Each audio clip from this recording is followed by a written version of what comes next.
الحمدللہ رب العالمین وبہ استعین والصلاة والسلام علی رسول الامین وبعد قال اللہ تبارک وتعالی فَإِنْ آمَنُوا بِمِثْلِ مَا آمَنْتُمْ بِهِ فَقَدِ اهْتَدَوْا۔ اللہ رب العالمین کا فرمان ہے کہ اگر ان لوگوں کا ایمان صحابہ کے ایمان جیسا ہو جائے فَقَدِ اهْتَدَوْا، تو یہ لوگ کامیاب ہیں، ہدایت یافتہ ہیں۔ گویا اللہ تعالیٰ یہ میسج دینا چاہتا ہے کہ امت مسلمہ کا منہج صحابہ کے مطابق ہونا چاہیے۔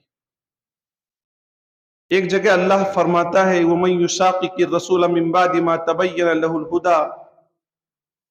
وَيَتَّبِعْ غَيْرَ سَبِيلِ الْمُؤْمِنِينَ نُوَلِّهِ مَا تَوَلَّىٰ وَنُصْلِهِ جَهَنَّمَ وَسَاءَتْ مَصِيرًا،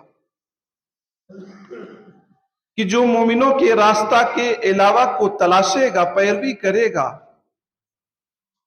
نُوَلِّهِ مَا تَوَلَّىٰ، جدھر جا رہا ہے ادھر ہی اس کو کر دیں گے،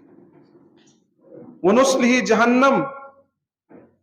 اور جو صحابہ کے منہج کو، سلف کے منہج کو چھوڑ رہا ہے، دراصل صحابہ ہمارے لیے دستور کی حیثیت رکھتے ہیں۔ اللہ فرماتا ہے وَنُصْلِهِ جَهَنَّمَ، ہم ایسے لوگوں کو جہنم میں داخل کریں گے اور اس کا کیا ہی برا ٹھکانہ ہے۔